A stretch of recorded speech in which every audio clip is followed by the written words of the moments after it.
मुनि वशिष्य पंडित ज्ञानी शोध के लगन धरी, कर्मगत टाले न टली। सीता हरण मरण दशरथ का, वन में विपत पड़ी, कर्मगत टाले न टली। जिन्हें 11 कलाओं से बताते हैं राम जी को, अपने पिता श्री राजा दशरथ की मृत्यु को बचा नहीं पाए। पूरा परिवार बिखर गया, पूरा परिवार बिखर गया, बचा नहीं पाए।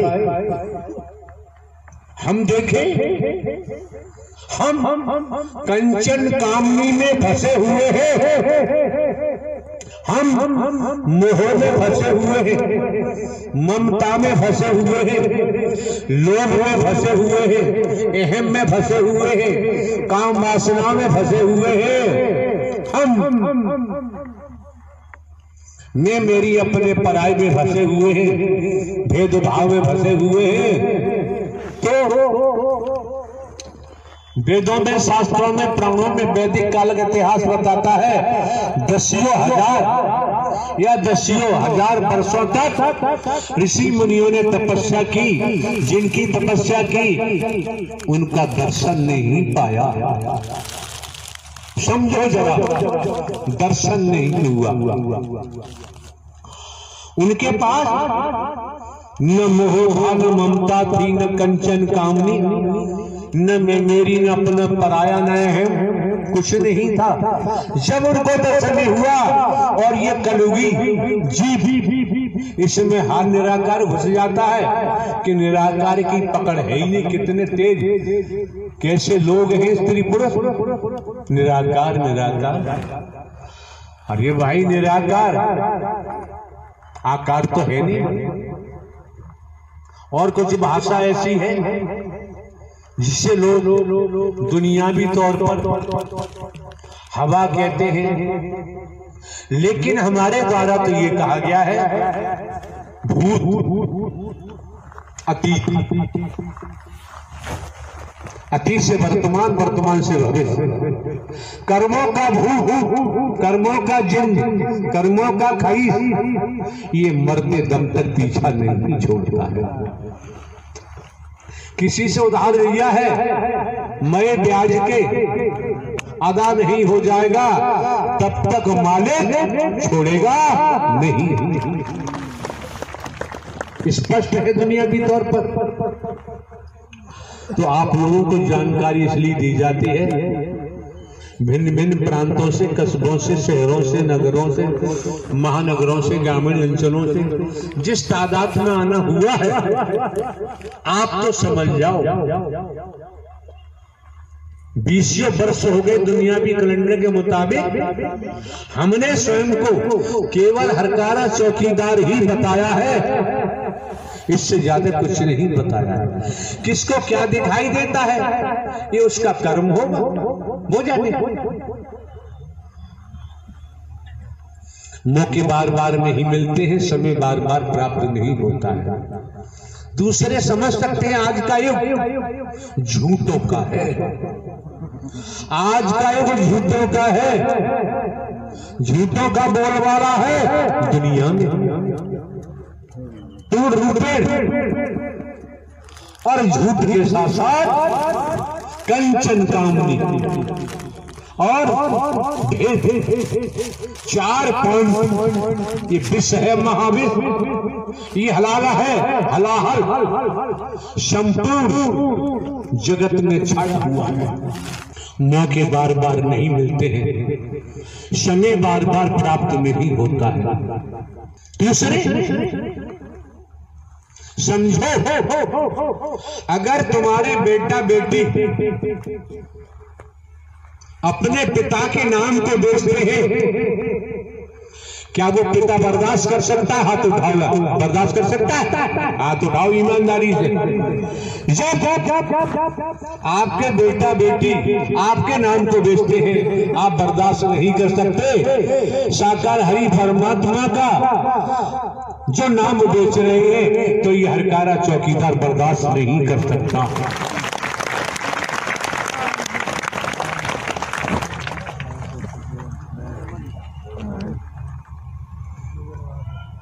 ये जो मौका मिला है आपको, समय मिला है, वक्त मिला है, आप समझ सकते हैं कोरोना काल चल रहा है, उसके बावजूद भी यहाँ के जिला प्रशासन ने अनुमति प्रदान की महापुरुषों को। जब भी आप महापुरुषों का इस महायज्ञ में आगमन हुआ, अगर जिला प्रशासन अनुमति प्रदान नहीं करता, इस महायज्ञ में पहुंचना संभव नहीं था। आप भली भांति जानते नहीं है, हमने तो जनाया है। हम हर पल हर क्षण भारतीय संविधान, हम कानून का पालन करते हैं, समाज के नियम कायदों का भी हम पालन करते हैं और सिखाया भी, आप लोगों को बताया भी है। आपको जागरूक किया गया है, आपका जीवन खुशनुमा हो जाए, आनंद में हो जाए, इसीलिए तो दर्शा दिया मानव मंगल मिलन सद्भावना समागम। कर्मों से दुख भी आएगा, कर्म किया सुख भी आएगा। जैसा कर्म करता है दुख आएगा, रोलाएगा। जानकार है भोगेगा लेकिन रोएगा नहीं, अनजान का रो रो के ही सर खपा देगा। श्रीमान जी कोई हो, त्रेता की कहानी हम आपके सम्मुख रखते हैं। प्रवासों के बारे में बता दिया, जो भगवती बनते हैं, जो हरि बनते हैं, हरि बन के प्रवास बना बना के जमाने से नोट खींच रहे हैं। ये महारौरक नर की निशानी है। नोट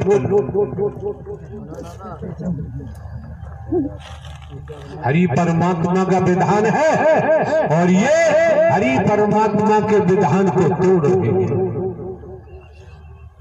सरकार के कानून को तोड़ोगे तो सरकार दंडित करती है। त्रेता का एग्जाम्पल है, किस्सा है। रही बात धूप की, आप भी कपड़ा हटा दो, क्या फर्क पड़ना है। ये धूप भी अगर संसार के तौर से देखे, मेडिकल साइंस के हिसाब से देखे, सूर्य का प्रकाश पड़ रहा है, कई रूपों में आपको लाभ पहुंचाएगा, विटामिन डी देगा। और कहीं की मांसपेशियां वगैरह ऐसी वैसी गर्मी बढ़ेगी तो वो खुल भी जाती है। तो त्रेता का एग्जाम्पल, 5 संत जा रहे थे, इतिहास की कहानी है। इसमें कोई हमसे क्वेश्चन करेंगे, हम उत्तर नहीं दे सकते कि इतिहास की बात है, हमारी व्यक्तिगत बात है, उसमें हम प्रश्न करने को छोड़ते ही नहीं है। सामने से आप लोग जानते हैं, इतिहास में आता है, कथाकार अधिकांश बोलते होंगे, रत्नाकर डाकू का नाम आता है। रत्नाकर डाकू अपने साथियों के साथ आ रहा था, इधर से महात्मा लोग लेख कहता है, रत्नाकर डाकू ने संतों से कहा, बे ठहरो। किसी संत ने कहा, ले भाई हम ठहर गए, तू कब ठहरेगा, आप सब पर लागू है, हजम नहीं होगा। अगर वास्तव में आज शिवरात्रि का समय है, 1 तारीख, उस आधार पर भी देखोगे, अपने हृदय से निर्णय करो कौन पापी नहीं है। जो विधाता के विधान को तोड़ रहा है वो महापापी हो जाता है। संसार में कोई हो, अगर कोई पद मिला हुआ, धन मिला हुआ है, संस्कार है, संस्कारों से मिला हुआ है, तपेश्वरी से राजेश्वरी, राजेश्वरी से नरकेश्वरी।